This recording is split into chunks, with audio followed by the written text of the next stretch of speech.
Table Talk is not your typical D&D ttrpg podcast. We are not here to run you through our whole campaign.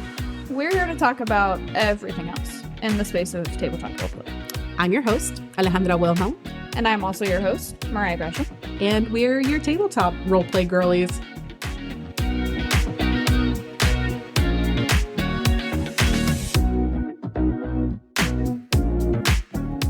And we are live, back at it with another episode of Table Talk. Thank you so much for joining us yet again. We have another amazing guest episode for you.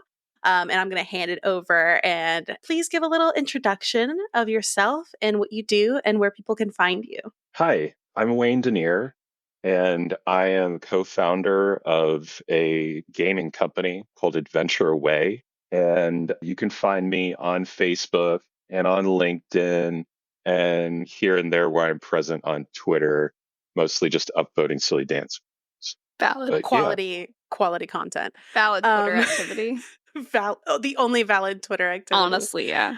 Amazing. I'm going to go ahead and add you on LinkedIn after this. Don't mind me. But Heike, same. The impulse to not, like, we always talk about him, like, before we count in what we're going to discuss. And you did say, like, oh, I'm on LinkedIn, and the goblin corporate urge that I have to not just take pull this my LinkedIn train up right now. Right. Well, not to just fully redirect it into there, because half my brain is still in day job mode, for which I'm like content strategy at a tech company.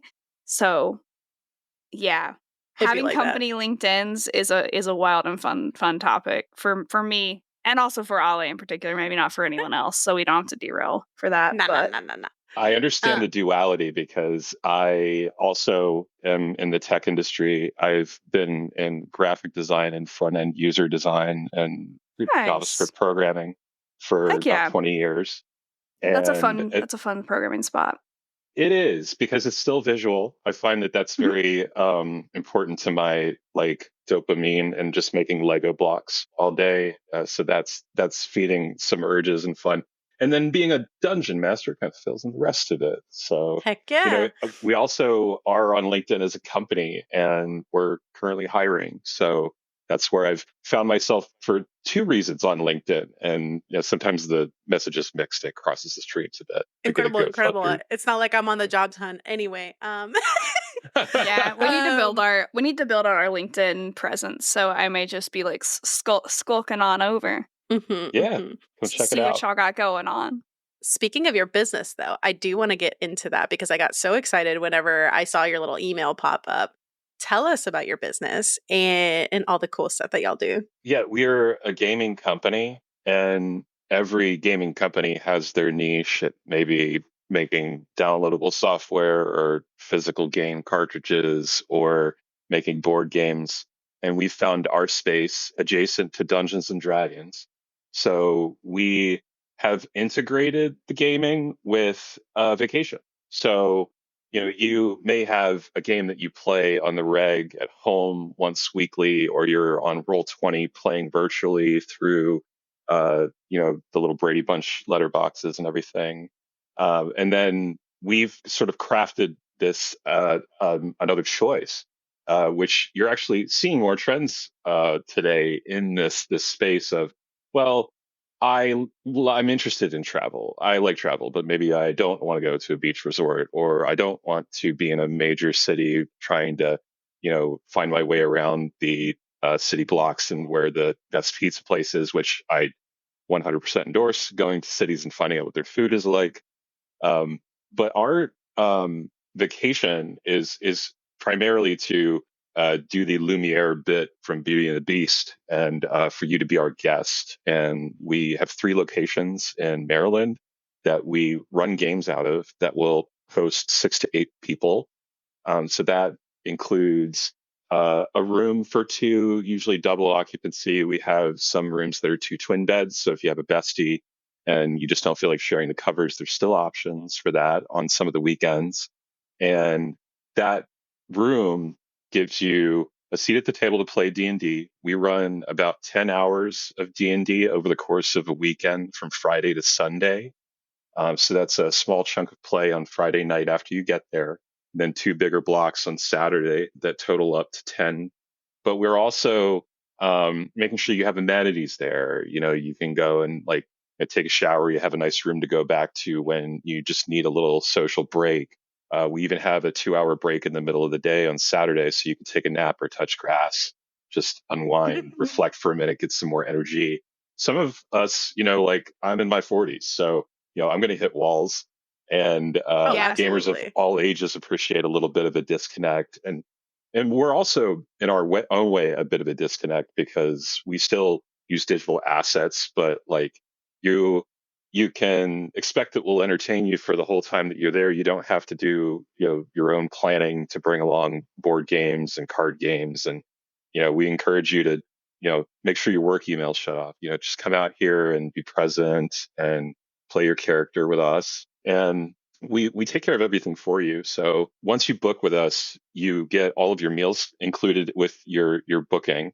So Nice. we've got continental breakfast in the morning. We're catering in from local restaurants for lunch and dinner.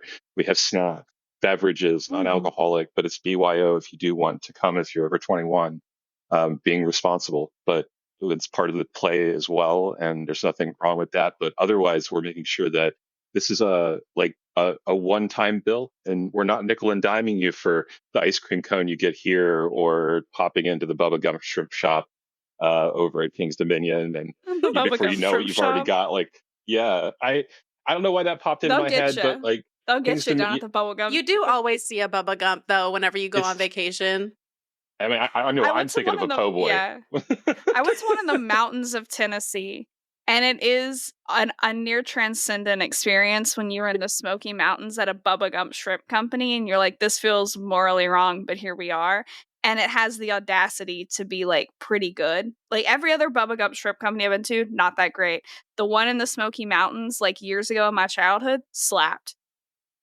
My goodness. Can't explain that to you. I mean, maybe they're a next. Bubba Gump. It's like there's just like it's the perfect place, and it's like a local mecca or something. But that's amazing. I love it. Who knows? No one don't ask where they got those shrimp from. Who's to say? I love that element though of y'all like taking care of everything, because like me and Mariah, especially when we travel, are huge planning girlies. So then we plan and we budget the whole entire event. So like the vacations that you can truly go and shut your brain off and you're like, I know I've already paid for everything. Everything's taken care of. I'm going to get fed. It's great. The truly all-inclusive experience is very, very nice. I mean, we had some fantastic trips. Went to Playa del Carmen, New Mexico, or not New Mexico, Mexico, like actual Mexico, which was fantastic. Yeah, the true Mexico. The OG. And man, I mean, just like walking around and not caring and not thinking about the bill, it really is superior. Oh yeah. I went to a trip similar in Puerto Vallarta, and it was a yoga retreat that was very much needed at the time. But it was like all expenses paid. So like my food, morning, lunch, and dinner, and all the yoga classes were all included. There was like seminars that I could go to, but also my schedule was my own. So if I wanted to be lazy and miss a morning yoga class, I definitely could. And you were just like free to come and go as you please. And that was so nice, because that I think is like the only vacation I've ever gone to that I truly shut my brain off and just let myself ride. And you're not kind of thinking of like, okay, where are we going to eat lunch? We're at lunch, where are we going to eat dinner? Like just me outing myself as very Cajun, the types of people that do that. Yeah. And then like, where are we meeting these people for these activities? Like it's fun, but there's a lot of mental load that goes into like planning and organizing a trip a lot of the time, especially with groups where it's like everybody's in different spots or wants to do different things or has different routines or budgets or whatever. And I'm too much of a mom friend to not be controlling about that shit. Yeah. I mean, you're basically like play for play I'm the recounting. ideal candidate for your Honestly, yeah, we both are. Yeah. And I think this happened with my original group.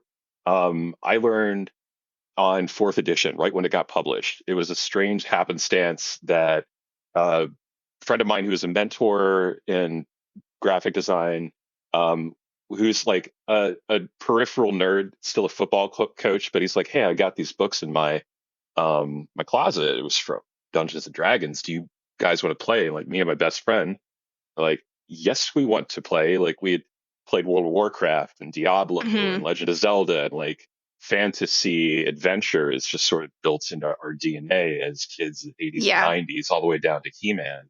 So Oh yeah. Like we we're the pop in correct there. audience. Absolutely. And I think like there was an interesting intersection because like he introduced us to that game and it was a lot of fun, but I decided to go buy the new stuff, what had just come out. And so I was watching a version of Dungeons and Dragons that was desperately seeking a market share from Blizzard and World of Warcraft. And Mhm. game mechanics and dungeon design and character progression really went hard tack down to the way the mechanics work in that game and where they differ from traditional D&D mechanics, trying to lean into the hotbar. And you know, Yeah. you had all these cards, which they still have cards for fifth edition, which I get because they're great gaming aids. But like I remember at the time, like yeah, it got a bad rap for getting bogged down. Although I find that collectors are looking for them again, so I do have a collection. I don't know if it's for sale, but make me an offer. You're like, I'll I'd have be to keep a sitting on a few. fat stack of Hey, collectibles. I got they'll the come around. original Adventures in Barovia. What do we got here randomly? Dark Hell Sun. yeah. Dark Sun hasn't been adapted yet. So Mm. Boris Vallejo, like Conan stuff. Hell yeah. Nice. Yeah. I love that. Yeah, and also I think the events that y'all run specifically, like do you guys provide like the DM and the experience and you just kind of go and like okay, the DM's already there and like we play, or it's kind of just like a we bring our game to go play at this vacation? We have a dungeon master for you, so your Yeah. DM can take a break if they're quietly sitting behind the screen going, I just want to play a monk I would just and I just want to walk around. I don't want to have to be 19 goblins. Mhm. Please come out. Let me be the 19 goblins for you. But it's not just me. It was when we started, but we have additional three professional dungeon masters that have joined us and grown with us, and I'm very proud of them all. They have unique styles, each and every one of them. I Going down the list, we've got Brian, who is a fan of intrigue, cosmic horror, and uh, mysteries in the like Murder on the Orient Express style. Oh, fuck Um, yeah. Yeah. Tasha is a like balls to the wall, goofy slapstick, like comedy, and like spectacle type of dungeon master who creates large and engrossing set pieces that will make you giggle. And it's like every time that I visit when Tasha's running a game, it's like a party. I show up. The vibes are great. And then Denzel is what our newest dungeon master. He's coming into his own style as well. He will do. I'm waiting. I actually want to just like buy a ticket to one of his games and sit down. It's Heck like yeah. he Mhm. impressed me when we started, but like I'm leaning over to see like where like what's going on here. But like the every one of our team is very beloved, and it's I like that we're artists and collaborators. There's not a lot of top-down prescription. We do have certain settings which have just marketed well, and we come back to them. So we always have Adventure in Barovia around Valentine's Day, which is like kind of swoony Twilight, uh, Hmm. you know, interview with a vampire type thing. We just Yeah. put it over Give when Nice. you're everyone the gonna good food that they deserve. Yes, Incredible. correct. yeah, and then also like little chisel jaw vampire hotties and stuff. It's fun. Mhm. It's You fun, Gotta and do gotta. it there's to them. werewolves and bats, and it's a blast. We've started to dip into the Feywilds, so we've broken up all of the realms of the Pridmere and had different games in those on different occasions, and we do that over the midsummer solstice, I love that. which is really fun. Ooh. And we've been getting into Avatar: The Last Airbender for the last 3 years. We've had games in Republic City. I'm a huge Bender fan, so it's been a pleasure Heck yeah. getting into the system. We became backers of the Kickstarter before it was in print, so I ran the first game we did off of PDFs. Oh, Although we've that's got the nice awesome. hardbacks here finally. Nice. So that's kind of a tour de force. And we have some of these games are still open to book. So we have the Avatar game in June. There's open seats. We have a game that's 5th edition D&D in July on the 19th. And then the Midsummer Nights Fey game is August 9th. And they're all on our website. So Heck come and yeah. join us. Are all of your games hosted in Maryland, or do you host them in different locations and stuff? They're all hosted in Maryland. We finished our 5-year plan, and we're on to our like 7 or 10-year plan, where we are Nice. thinking and planning about scouting and what location would be a good choice. Shout out Raleigh, North Carolina. It's a possibility. If you give us a lot of likes and quests, that might like tilt it where we're going to go. But we've even looked up as close as the Great Lakes around like Cincinnati or something. That'd be so cool. So meet you guys. Where you at in Maryland? We're in Frederick, which is just north of DC. Yeah. Okay. Nice. Yep. We're close to the Potomac River, so it's nice pretty to come down here and walk or ride the Appalachians on like mountain bikes. That's a real popular pastime down here. Oh yeah. Mm-hmm. It's so funny that you hit us up specifically around the time that you did, because we're in a Discord server with a bunch of like previous guests and other creators and stuff, and so we've been tossing around the idea of booking like a D&D getaway, and then you DM'd me and I was like, hey guys, you're never gonna fucking believe it. Sure, it'd be a shame. Yeah. Sure, it'd be a shame. But yeah, it was you literally were like, I see my target market and I've got a fucking sniper rifle from across the internet. Yeah. Well, taking the wind measurement. We're counting. It's a rising tide out here. Being a professional in the gaming space is 70% passion and gumption, and then the rest of it is the love and the art and the idea and what's special about what you can bring. But you gotta like get out there and do stuff. Shoot your shot. Yeah. And we've been doing stuff since 2018. Hell yeah. Nice. I wanted to ask, so you said you DM some of those games as well as like some of your team, correct? So what is it like to DM for like a rotating cast of strangers every month versus like obviously sitting down at a table, and especially when you're doing it like as a job? How do you think that it kind of affects your play, and what are the big differences that you can tell?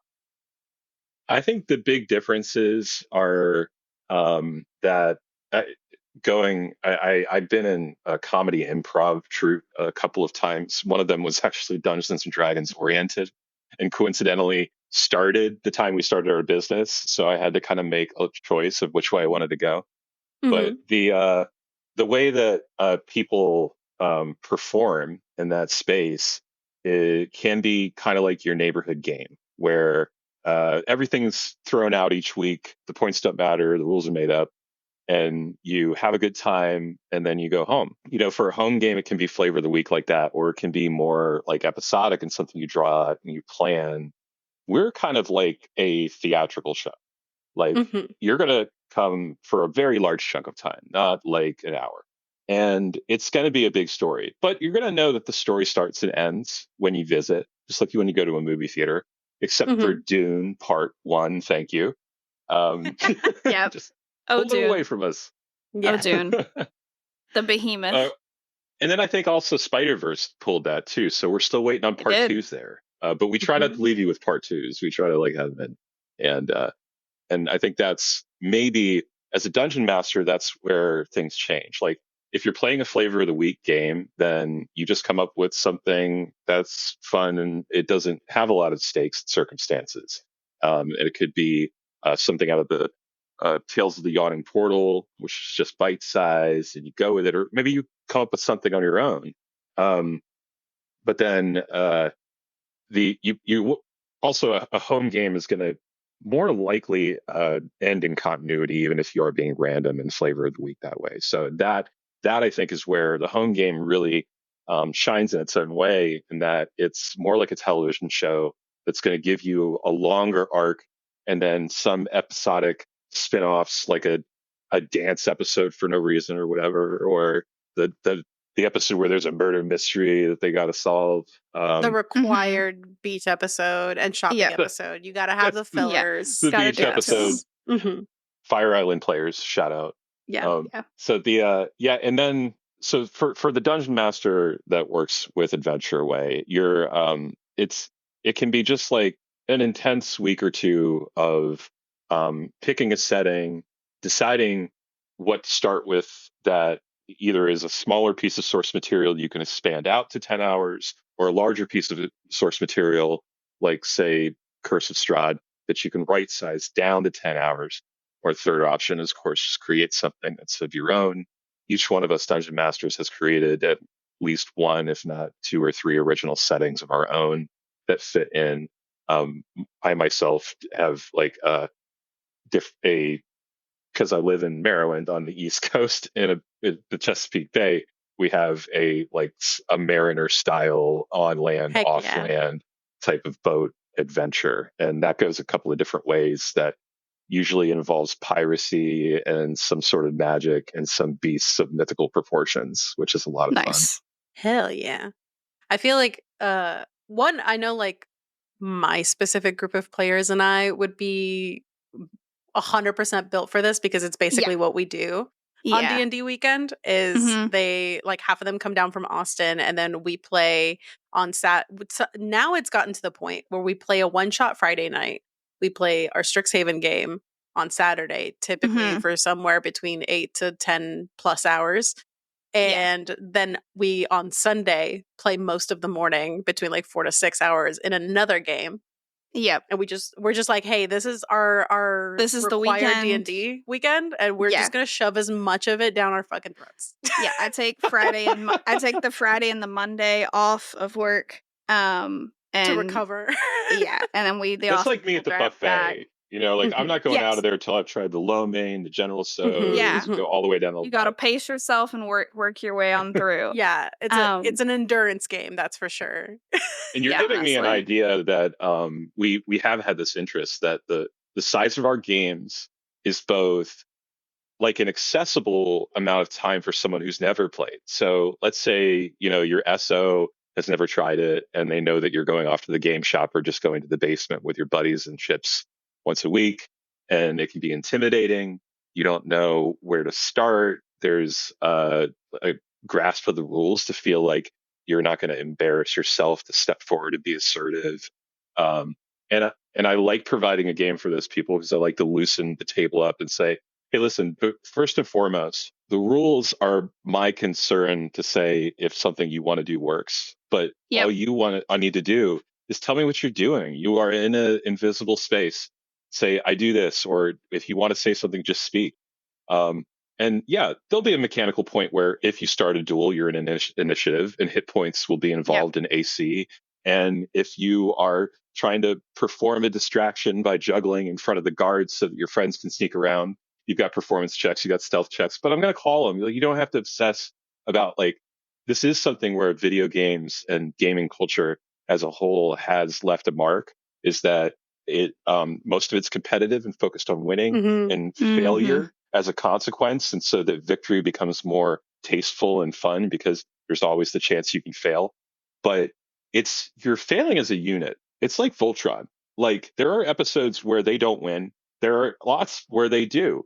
And there's very few where only one is the one that saves the day, except for the time where four of them get captured. And then the plucky one that nobody sees coming sneaks in and saves the whole team. But that happens in D&D. So absolutely, you're like, yeah. I was really counting on our bard being able to fucking talk their way out of this shit, and now we not only have they rolled a nat 1, but we're now in deeper shit than we were originally. Yeah. We now have a whole different set of shit. It's gone where we have new problems now, and the old ones still. Yeah. And what's interesting for a dungeon master is like watching that happen can be a shock and then fun. Like, you fail in such a spectacular way that the supposed tension of you being at equal with the threat is completely swung one way. So now DMs have to prepare for this. Like, you don't want to just, you get thrown in jail, you rot for 30 years, that's the end. You have to have somewhere to go, and so you might have to. You gotta fucking pivot. Yeah. Yeah. Like, I have to do this a lot for our Vampire the Masquerade game, which is why I love that my players will just hypothetically throw out random shit that they're thinking about doing or ask me how would this go? because I can get, especially because we're all pretty new to that system. I have the best knowledge of the lore and they're quite new to it. And so there's a lot of things where like we are still finding the edges of it's like if you do this, the big vampire, you will take the sun nap that you don't wake up from. And but like finding where those edges where it's like, oh, okay, these are the things that might come into play because then I can start mind mapping it out a little bit of how things might go and just the glorious ways it might go to hell in a handbasket and then how I can have people sweep in and kind of pull them away from the brink before they get murked. Yeah. And it's very good. I've had a few sessions in a row now with our Strixhaven game where like right at the fucking end is when y'all throw some shit my way, and then as we're like doing the post session, like they're talking about it and I'm like noodling on the stuff that y'all did that is like kind of setting us on a different course that I didn't factor in. I'm like, okay, once I start going down the spiral of like, okay, how does that affect these things? And then y'all send me down a road that I rot in for like the next month until we play again, because I'm like, okay, now there's like NPCs that we're never supposed to meet who are now meeting next session. And that's hard keel turned us in a whole different direction, but I love it. And it is I love that element of the game that like for me, no failures or bad failures. There are always going to be moments that are good for the character's growth or set us down a whole different path. And oftentimes you'll find like if you just lean into it and you just say fuck it and like throw half the shit that you prepped out the window and you just go for it, you're going to find so much like the best stuff of your game is going to come out of those like random things that you could never have fucking planned for. And I tell you, there's something about that phenomenon of like the world box, like in a video game, that there's a big sphere around you that's a mile away, and it's just got like the painted horizon, and there might be a little tower there, and then you're like, I'm gonna walk to that tower, and the video game's like, no, we didn't do that. Like, there's like, please don't. That was supposed to be aesthetic, honestly. But at D&D, they're just like, nope, walk in there, and you've got the time between then and when you get there to know. And like that's where like having a toolkit as a dungeon master to improvise, even though you've prepared a module, can help you in so many ways. A good friend of mine gave me a Christmas gift that you might see out at Kickstarter game shops that are NPC decks. They have cards with pictures and names and backgrounds on them. You can have like you have to generate a whole town all of a sudden. Like, okay, well, that's Samson the blacksmith, and that's Ben, and then pretty much everybody starts becoming like Fred or Ted or Tom.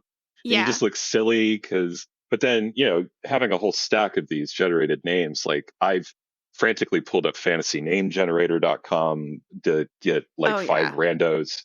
Names are rough. And then also like the idea that like there is this linear path that you tend to pick where like NPCs or major antagonists will be bound to locations, and that those locations have a scripted supposed timeline where you will come to this town, you will hear about the plight of the town. There is a wilderness in between the town and some place that oppresses them, and then you'll go there and face off with the big bad. They're not going to follow that road that you put in front of them. And so to understand that these characters like the town guard, the captain of the guard, or the underling of the big bad that's actually a turncoat that can be applied to your side, they have legs. They can walk around.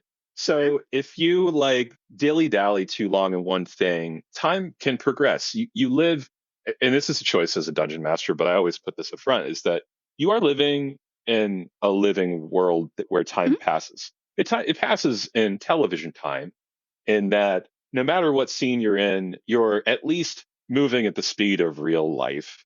But you might zip forward, like just fast forward through a car trip or an interrogation or something. But in the end, like if the party is indecisive and they are trying to get their marbles together, like night might fall, or the thing they were hunting in the forest may have run away. And now you have to, there are skills that characters have that are applied specifically to this need, like rangers and trackers. So, you know, just like treating it as this world that you can't really pause. Like it's Yeah. like when you log into a server, you're here, the world is generating around you, and then in those situations where a major antagonist gets one-shotted, which happens. I've lost Strahd to some really like lucky circumstances Goofy plenty shit. of times. Yeah, I mean, and I'm still In an in a, like honorable fight, yeah, Strahd will never die, but like just to some absolute tomfoolery every time. Yeah. I still need to know if like dollar store radiant damage out of like a level 1 druid still like applies to his vulnerability to sunlight. It's bouncing off of the moon or coming to you through the sun, and now you're reflecting it out. But like, I feel like I need a Scott Crawford level verdict on that one because it always gets me. I mean, It's those according druids, to man. physics, yes. That's Strahd my might logic. have I always try to base it on some reality. bomb fucking SPF. That man's skincare could be on point, and at that, what you gonna do? Yep. Oh, okay. He got that. I'm He got stealing that 12 that. step Korean skincare. He Honestly, does. He'll pull out he a jar. You're like, oh my god, that should have killed him. Uh-huh. It's made Nah, of the best bitch. yak fat. Yeah. Yeah, it's an ad for a Korean It skincare company all of a completely sudden. blocks out your rays because my skin will never crack. I'm so sorry. new canon for Strahd. I love that. He's an influencer for like Beauty of Joseon or someone Yes. like a Korean, like a sunscreen brand. Yeah. I love that Absolutely. for him. 100%. Actually, I think that was a major plot point in the first Blade movie, that Deacon Frost, which awesome name, awesome antagonist. Yes. Love him. So good.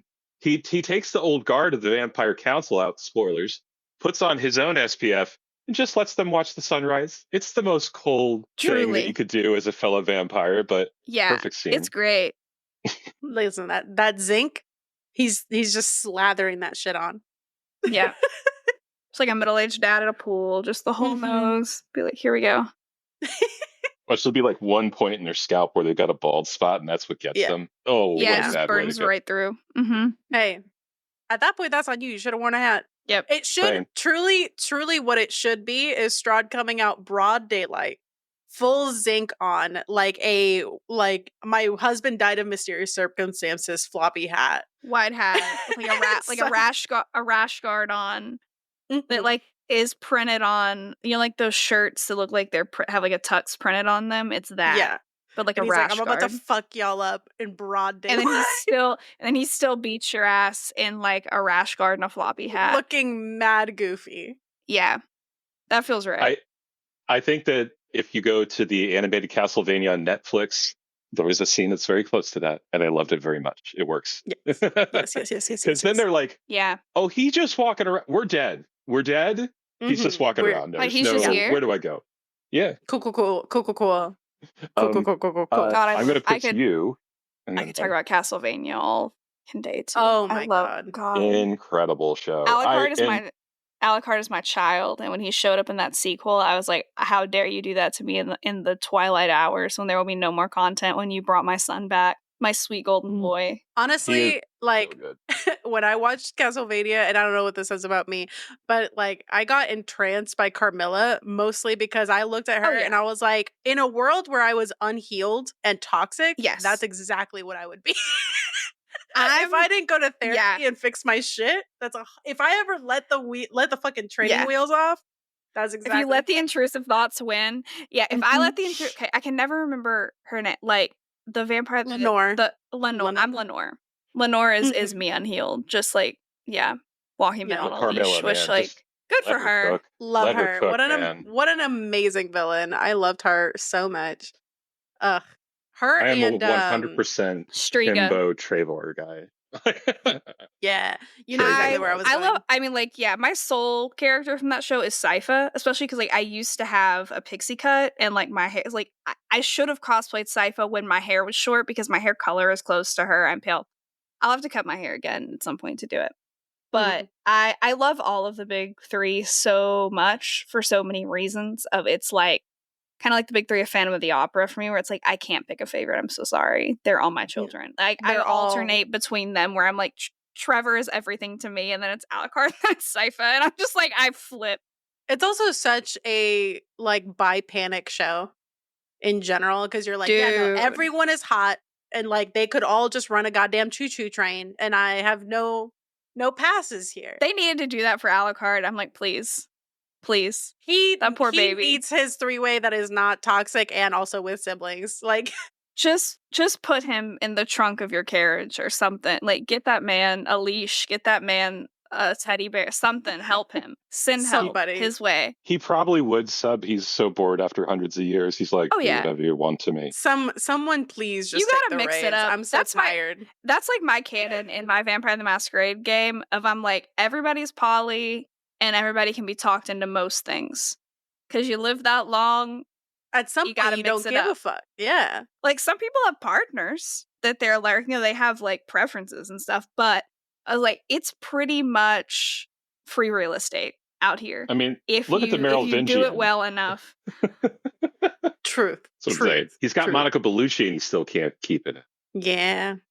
Yeah. I based my character for Vampire the Masquerade off of a variety of things, but Striga is definitely like a big one in there for her because I play. She's a Striga Carmilla hybrid. Yes, and then your very lover is named Carmilla and looks like Carmilla, but with red hair is different. Mm-hmm. She's more calculating. Yes, I'm just on that pure rage. Yeah. It's very fun for me how little, like, Ollie's character, Revna, knows about Carmilla and what Carmilla's doing. Mariah and I have this, like, mutual partnership from player to DM because we alternate that for each other. And it's like, hi, here's my character. Also, here is all this shit that you are free to play with and make up your own lore and fuck me up with it. Break it, it's fine. Yeah. Like we mutually, me with my Strixhaven character and Ollie with her VTM character, like we've given each other things and we're like, I can do what I want with this. Yeah. Like, yeah, no. Green card. All right, bet. Break it. It's fine. Is there a color greener than green? Like what? Blue. Yeah. I don't know. I gotta say, I guess blue is the checking color. I don't know. As a straight 6'2", over 200-pound man, there's something about just wanting uppies from a big lady. Yeah. Pick me up and hold me like I'm in. A woman that could actually just kill you, but wouldn't. A woman that could actually just kill you, but wouldn't. Yeah. I'm down. Lady Dimitrescu. Exactly. Lady Dimitrescu. Correct. Sometimes people make content, and I'm like, y'all knew what you were doing. Y'all you knew the internet was not going to be able to handle this. The people that made Resi 8, I was like, y'all were back. Like, y'all are into some shit. Like, if you saw them on the street and they're like, oh, I was a writer, a developer for Resi 8, I'd be like, I know some things about you now. Yeah. I know exactly what you were doing. I just Resident Evil 2 with the tongue zombie. You're like, come on. People really hide it a little. Yeah. Yeah. You know somebody's going to get their hands on that model and they're going to do ungodly things with it and put it out on the internet. Just OnlyFans donations go. Yeah. Just take my money at that point, honestly. Oh, what were we were playing like Baldur's Gate the other day, and there was there's so many things in Baldur's Gate that you're so easy to miss. I had never seen this before. And Ale, just as we're running through, I almost said the hinterlands because I'm also been playing Inquisition a lot, but we're running through just like the forest around like the Blighted Village, and Ollie's like, oh, have you seen the skeleton with the bottle up his ass? And I'm like, I'm sorry, the what? Like, why did you say that? Like, that's a hallmark, a land stop that we all make. Like, there's a quest with him. Like, no, I've never seen that man in my life. And yeah, Ollie, do you want to explain what we happened upon? There's a little skelly near the goblin camp. So, funny enough, this was also my first time seeing him, but I'd seen the content on TikTok. And it's a little skelly boy, and he has a bottle up his ass, but not just like a normal bottle. It's one of the giant bottles that is bigger than his hips. And it's just placed in his hip, like in his pelvis. In his pelvis. And then if you loot him, he has a grease scroll on him. So there are ER stories where doctors and I'm like, I'm not taking that grease scroll, and I'm not taking that jug of water. I'm so sorry. I don't have it's probably effective, Yeah. If well, I don't think sure it was it is. because I think he died. Fair, yeah, he wasn't. Although Although, to be fair, it looks like he didn't use the grease scroll. So I Maybe see. that was I thought it. it was like grease in a bottle, but it's a scroll. No. Unused. it's a scroll unused. Yes. Too excited. Didn't think first. Yeah. I Too get it. eager. Yeah, I don't know. Foreplay's important. Like, it's It's just a one of those things cautionary where, tale. yeah, we were just in one of those little areas like I'd never explored before, and I was like, I'm gonna walk away and go over here now. This has changed me slightly. I wasn't prepared to Studios encounter do be this. doing that shit though. Like, if you're keen enough to there's so actually much loot stuff. fucking everything, you'll find like notes across the map that are like people writing to each other, And you'll if you be learning read all the tea. books, Yeah. if you like, there's like a whole fantasy Kama Sutra in that game. Oh, I mean, And I'm Lusty like, good for Argonian them. Maid, come on. Yeah, Like yes. a classic. Yeah, you gotta throw it in there somewhere. And like, God bless the writers that get tasked with that job. That's That would like, be hey, so, I clocked oh my I god, clocked that'd be into so work much today, fun. and my job was to write a fantasy Kama Sutra article for one of these books. It's going to be found in God knows where. Yeah. I really enjoyed this one part of Deus Ex: Human Revolution, where as a cyborg, Adam Jensen sneaks into this office, which is the upper floors of the police station where he's not allowed to be, and you start as you do. Like Fallout, go to every computer, find every email, look at every message, and you're looking for clues to solve a crime that you're not supposed to be on the case, Adam, but he's in there anyway. And then you start to realize that a lot of these emails are talking about how somebody around the office keeps going around and getting into other people's emails accounts. And why are they doing that? It's such an invasion of privacy. Oh, it's me. I'm the problem. It's me. You realize that they're talking about me. They're talking about you. You're finding this little breadcrumb trail, and you're like, I'm gonna figure out who's looking at the emails and mystery solved. Like, oh, it's me. It's me for sure. Just looking in the mirror, like, I am the drama. Just the like when the Netflix screen goes black and it's like, are you still watching? It's like you just look in the black computer screen. It's like, it's me. And you're like, damn well. Dun dun. God, yeah. No, I just appreciate, especially like in RPGs in general, the little things. And so because I'm such a loot whore, like I love finding all those random little notes and random little things that you start adding like pieces together. Or when you get like I've found so many things that have made me just like sad because I'll be like, the two lovers that died next to each other and I'm looting their corpses. You have a moment in silence and you're like, I'll take this short. No, this is crap. I'll be taking these wedding rings and putting it on me and my hubby. Thank you. Oh, this is nice. Where'd you get it? Not a crypt. Why would you say that? Not that. Definitely a jeweler, a respectable jeweler. Definitely Fantasy K jewelers and Baldur's Gate. Yep. That we haven't been to yet. Just don't check the freshly dug graves. Just don't. It's fine. Oh my god. Okay, going back to Adventure Away stuff, like it kind of it reminds me a little bit of like I've always wanted to do like the LARP events where you go to like I saw one forever ago that was like a YouTuber who covered it. Like they went to like New Orleans and they stayed at like the Le Pavillon and it was this whole like ghost story murderous thing, and it was just like a weekend or a week or whatever of like being immersed in that world. And it seems like similar to that, except like you don't have to be full acting the whole time. And so it is like it's that same good stimmy of you just go and you switch your brain over and become a fantasy person, but you don't actually have to pack like a trunk full of costumes like you're going on like an Old West train expedition, which would be nice. Yeah, it's as much as you want to do. So like some people, they really did put in a kit for going to Ren Fair and stuff, and they don't have every occasion to wear it. So they'll bring it out, and we always pick like just one day, a moment, like early on in Saturday, to go out to the grounds, find a couple of shots that don't have the highway in the background, and get a nice do like a little framing of the photo castle. shoot. Yeah, we do photo shoots for everybody, and it's been a blast because like it'll be like a really nice treasured photo that you can share with your friends on Facebook or go post online, and it just like it's a reminder to me that like my goal with this is to spread the love of gaming and fantasy and Sundays, we don't play.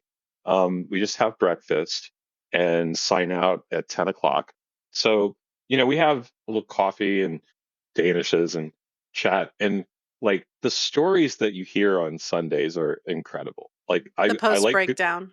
oh my gosh, yeah. Like I like showing up when I haven't run the game and I haven't been involved, and then I just get the take it away on Sunday. Mm-hmm. Like it's just like incredible like love of this like the story and where it went, and then like the moments that happened, and then this one time when someone jumped off a roof and then swung and then was the hero of the day, and then the final fight. And there's always like something that was funny that happened and something that was Mhm. epic. And I just like these stories become the stories that they tell their friends and the stories that want them to tell more stories. And part of like spreading the love of gaming, I would love for someone to have not tried, show up and go, this is rad. I can see doing this. I'm Yeah. going to go and buy the 3-book pack Seeing right now seeing the on click happen. Mm-hmm. one of us, one of us. It's so God good. have us. I also just generally love like the idea because again, like I mentioned, like we've been talking about it with some of the other creators that we've like Mhm. genuinely become such good friends with at this point. And like we hop in on streams from time to time and we'll come in as guest players and now we're like part of an online like actual play too. Shout out to Fade Dark Eclipse. But Shout out to Feedback Eclipse. Lost Jelly Bean one but time. it's also just a level of like it makes me so excited to get to see these people at cons or like go Yeah. plan a vacation away with them because like it's such a different energy for us whenever it's like physically at a table. Oh my god, yeah. Much less like a vacation that you've dedicated to it. Mm-hmm. Like I love the energy of playing with other people at a table, whether that's Yes. strangers, whether that's old time friends, new friends, whatever, because I love the moments of seeing not just the click happen for new players, but also like the first time you get to play with someone that you've played like online with and you've played physically with them and seeing like the mesh of your characters at a table and Mm-hmm. the way that the chemistry happens. I'm like, I am a sucker for that shit. That was It's my so good. moment when I first played like at a table with people that actually were about it and Mm-hmm. had that energy of like hardcore role playing, voices, the nines. And then I was like, oh, I didn't know it could be like this. Yep. And then I got bit by the fucking Mm-hmm. bug. I love trying to do accents and voices. I coming from the improv thing, like it's it's always a challenge to suit the regional accent to the character. So you look at your character and do like high status, low status.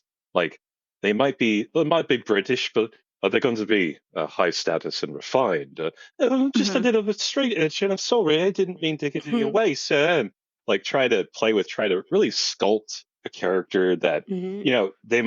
you might not be in full costume, and the miniature might be this big and painted or unpainted, but like to really give them something like they can pin in their imagination. Like again, like I like it to feel cinematic. I want you to feel like you're there and it's textured. I like to put on some environmental music of like the background of a city or something, or like Oh yeah. the whispering woods and trees rustling and stuff like that. Like yeah, I'm here. Yeah, because it's especially like as a DM, you're creating an experience and catering literally an event. And so all the planning that goes into it and all the back end stuff that goes into it, and like it could be as little or as much as possible. Like you could go full production. Like I got all the 3D minis and I got like Mm-hmm. light effects and sound effects and whatever. Or you've just got like a map and some markers and do what you can with it, but you're still creating an experience for your players. And more often than not, I can't explain the way that I've sat at tables where we've had minimal to nothing on that table or been full theater of the minding it. But Yeah. just those little touches of like the music in the background and my DM like having accents and voices and things like that. I'm like, I feel like I watched a movie and like I did not perceive this table for the past 6 hours. Like I was Yeah. fully in it. That would be a great That, thing. There's yeah. a It's the also quote. It's one of my favorite quotes from The Last Samurai, and the general Katsumoto, I think, is dying, and he spent the whole movie talking about how it's like a discipline to look for the perfect cherry blossom, and it's a proverb, and it's something that you like try to seek out in life, but that he realizes in his deathbed, they're all perfect. There is no Mhm. perfect cherry blossom.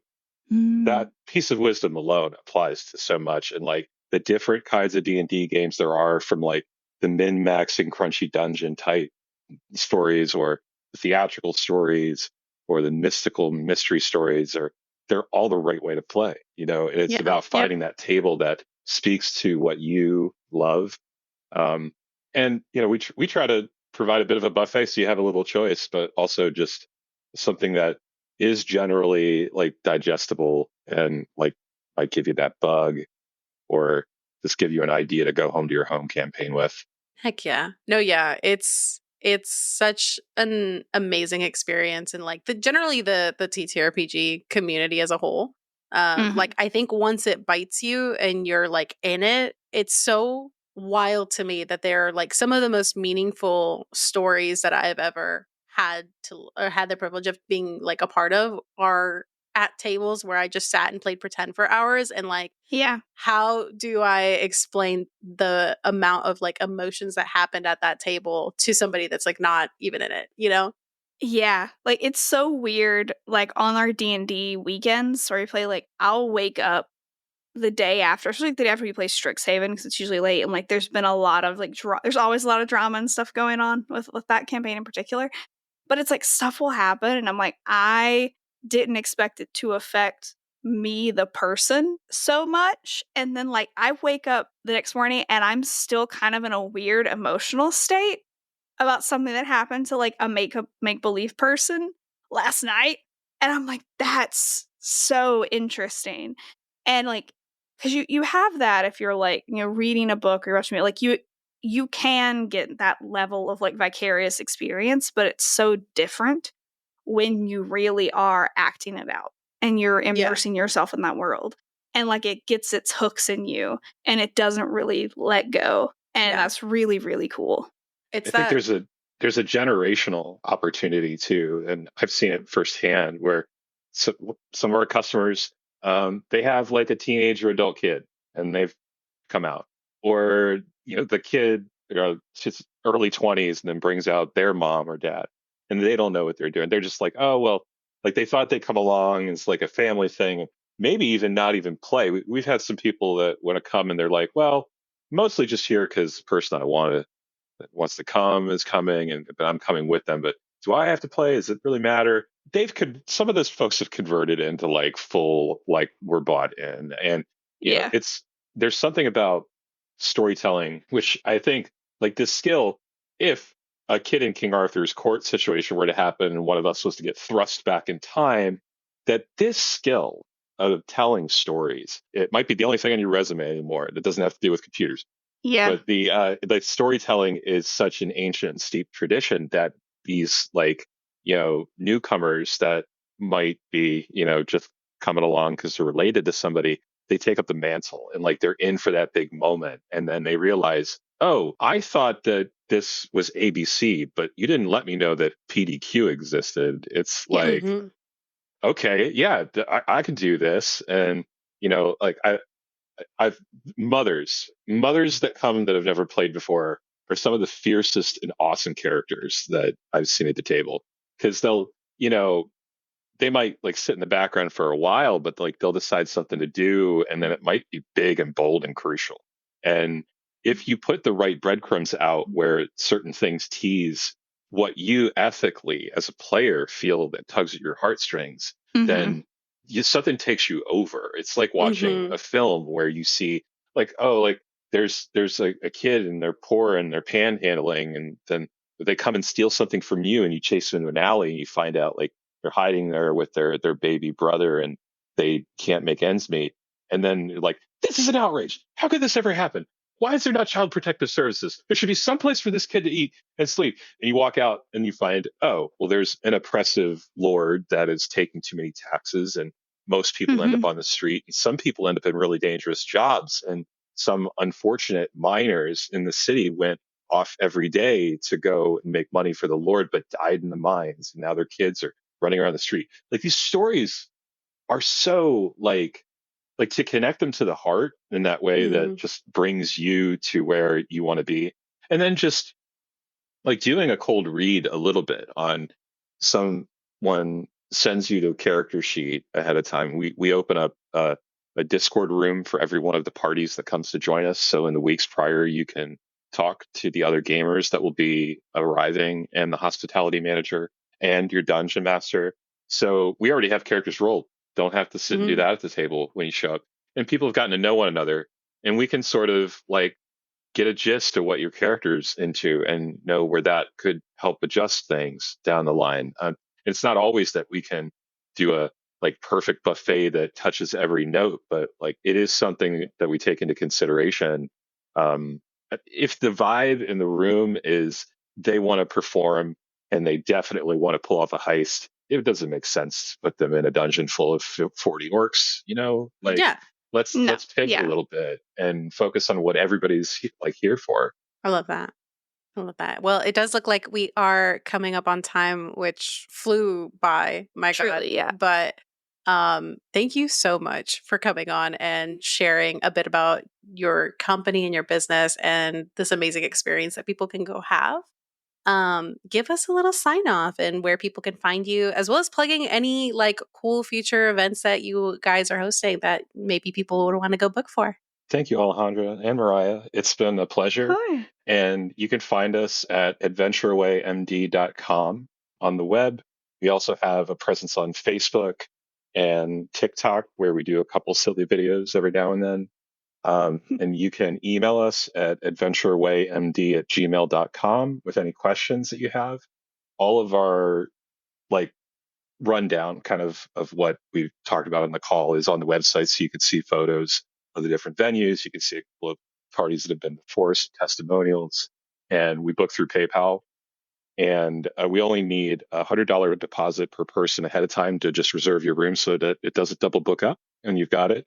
And you just pay the rest of the balance at any point up to the day that you come to play with us on site. We do accept payments in person. And we've got the Avatar game coming up. Hey, very excited for nice. June 14th, and that's at Celadon Manor. We have a 5th edition D&D game of unselected content yet for July 19th through 21st at Celadon, and also the Midsummer Nights Fey game August 9th at Redwall Castle. Ooh. I love that. That would be very my cool, God. yeah. Well, thank you again so much for coming on, and thank y'all for coming to listen. And we will see you next time. Bye. Hi. Table Talk is a podcast brought to you by Mythos Media Productions, bringing you a new episode every Wednesday, wherever you get your podcasts. Find us on Instagram and TikTok at Table Talk RPG, or check us out at our website, mythosmediaproductions.godaddyscites.com. All business inquiries can reach out to us via email at info@mythosmediaproductions.com.